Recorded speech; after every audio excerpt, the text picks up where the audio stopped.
ये बड़ा important issue है। हमारे पास बहुत सारे हमारी पब्लिक ख़ास तौर पे ओवरसीज़ पाकिस्तानी आते हैं और जिनकी शिकायत ये होती है कि कोई बड़े लुक्रेटिव ऑफ़र्स के साथ जब वो देखते हैं कि हाउसिंग सोसाइटी बन रही है, कोई कमर्शियल प्लॉट मिल रहे हैं, कोई प्लाज़ों में दुकानें मिल रही हैं, तो उसके लिए वो बग़ैर देखे, बग़ैर किसी उसका एनओसी देखे, बग़ैर ये देखे कि वो एलडीए से अप्रूव्ड है या नहीं है, वो वहाँ पे इन्वेस्टमेंट कर देते हैं, किस्तें देना शुरू कर देते हैं, डाउन पेमेंट दे देते हैं। वो जब कुछ साल तक, कुछ 1 साल, 2 साल, 3 साल, अक्सर ये होता है कि वो जो कंप्लीशन टाइम है तब तक किस्तें पूरी पेमेंट कर देते हैं और उसके बाद जब वो जाते हैं कि जी हमें पोजेसन दें, ये 3 साल का टाइम था, तो उसके बाद वो हाउसिंग सोसाइटी या तो होती नहीं है या वो दौड़ के होते हैं, दफ्तर ही नहीं होता उनका, या वो दफातर होते हैं और वो चीज़ें बनी नहीं होती, तो वो लोग वहाँ पे ख्वार होते रहते हैं और तंग होते हैं। इस तरह की मल्टीपल एप्लीकेशन एक-एक दिन में कई-कई एप्लीकेशन आती हैं और जितने ये शहर के, लाहौर के अराउंड जो पेरिफेरल एरियाज़ हैं, यहाँ पे जितनी डेवलपमेंट हो रही है उसके अंदर ऐसी बहुत सारी सोसाइटीज़ हैं जो लोगों के साथ इस किस्म का फ्रॉड करती हैं। तो इसमें बड़े सारे लोग आते हैं, उनके जो इश्यूज़ होते हैं वो ये हैं कि मैं पूरी किस्तें दे चुका, मुझे कब्ज़ा नहीं मिल रहा, वहाँ पे प्लॉट या वो चीज़ें एग्जिस्ट नहीं करती, या वहाँ पे कुछ और बन गया हुआ है, या मेरी वहाँ पे कोई चीज़ नहीं है, या मुझे जो कागज़ दिया था उसके ऊपर मेरे हाउसिंग सोसाइटी वाले या वो कमर्शियल प्रॉपर्टी वाले मेरी बात नहीं सुन रहे।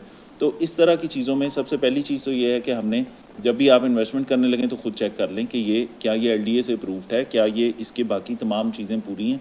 अगर नहीं तो फिर आप सोच समझ के उसके अंदर इन्वेस्ट करें या कोई और बेहतर चीज़ ऐसी देखें जो वेरीफाइड हो। इस तरह के केसेस में एक एग्जांपल ये भी थी, ये साहब हमारे पास आए, रायविंड के एरिया में किस जगह पे इन्होंने कोई कमर्शियल प्रॉपर्टी ख़रीद ली, किस्तें देते रहे और जब वो किस्तें पूरी हो गई तो किस्तें पूरी हो रही थी और 1 लाख रुपए माहाना भी ये जमा कराते जा रहे थे। जब टाइम भी पूरा होने के करीब है और वो कब्ज़ा मांगने जाते हैं तो वहाँ पे बना कुछ नहीं हुआ। वो ग्रे स्ट्रक्चर उनको दिखाते थे कि ये जब बनेगा तो फिर देंगे।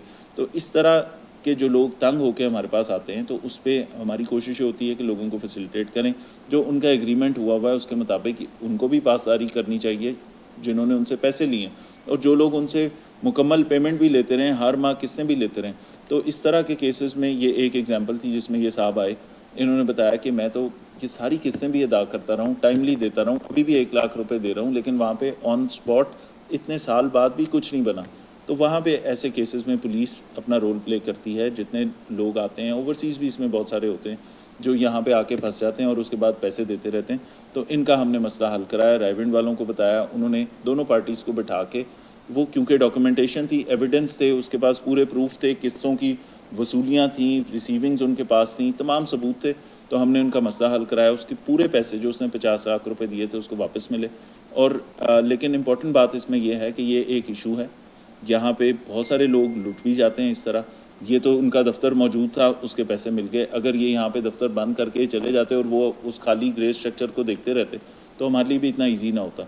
तो इसलिए इस तरह की चीज़ों में एक तो देखभाल के इन्वेस्ट करें, दूसरी बात जो भी चीज़ आप जो पेमेंट्स दे रहे हैं उसका रिकॉर्ड अपने पास ज़रूर रखें। इन साहब का भी मसला हल करना इसलिए आसान था कि इनके पास हर चीज़ का प्रूफ था, हर एविडेंस था, तमाम रकूम जो इन्होंने उनको दी थी उनके एविडेंसेस इनके पास थे, तो इनका मसला भी हल हुआ। और इस तरह के कई मल्टीपल केसेस जो हैं वो ख़ास तौर पे कान्ने वाली साइड पे, निश्तर वाली साइड पे, रायविंड वाली साइड पे, यहाँ पे डेली बेसिस पे हम हल करते हैं लोग। सर ठोकर पे एक सोसाइटी थी, वहाँ पर हमने अपनी इन्वेस्टमेंट की थी और सर इन्वेस्टमेंट करने के बाद कुछ अरसा हमारा यानी कि वहाँ पर उनके साथ सिस्टम चलता रहा, वो हमसे इंस्टॉलमेंट भी लेते रहे। तो हमने उनको कहा कि ये आप हमें इसका कब्जा कब देंगे, तो उन्होंने कहा कि ये अभी बनेगा तो फिर आपको देंगे। तो सर उसके बाद वो ढांचा सा बना हुआ था ना सर, उन्होंने उसकी हमें अपना पेमेंट वापस की। उसके बाद सर वो हमसे 1 लाख रुपये इंस्टॉलमेंट महीने की भी लेते थे, ठीक है।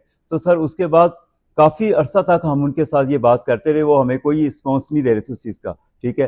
फिर सर हमने जब वहाँ उनके पास भी जाते थे तब भी कोई बात नहीं सुनते थे। फिर सर हमने ये डीआईजी फैसल करामन साहब के ऑफिस में हम आए हैं, यहाँ पर आके हमने हमने एप्लीकेशन सबमिट की है और यहाँ से साहब ने फिर रायविंड जो एएसपी साहब हैं उनको हदायत की और वो मौके पे सर वो उन्होंने हमें बुलाया। उसी वक्त फिर सर वो जो जो हमारा मामला था उन्होंने बैठ के हल करवाया और वो दूसरी पार्टी को भी बुलाया और उन्होंने कहा कि जी ठीक है, हम इनकी पेमेंट इनको वापस करते हैं। और अल्हम्दुलिल्लाह अल्हम्दुलिल्लाह सर आज हमारे सारी पेमेंट हमें मिल चुकी है और हम फैसल कामरान साहब का दिल की गहराइयों से शुक्रिया अदा करते हैं। अल्लाह उनको तरक्की, कामयाबी अता फरमाए, इज्जत अता फरमाए, क्योंकि उनकी बदौलत से और सर हम यहाँ तक पहुंचे और अल्हम्दुलिल्लाह हमारा सारा मामला अल्लाह के फजल से हल हो गया। सर हम उनका बहुत शुक्रिया अदा करते हैं दिल की गहराइयों से। और आज मैं इसी वजह से आया था कि मैं, कितने थे आपके? सर हमारी 50 लाख की पेमेंट थी सर।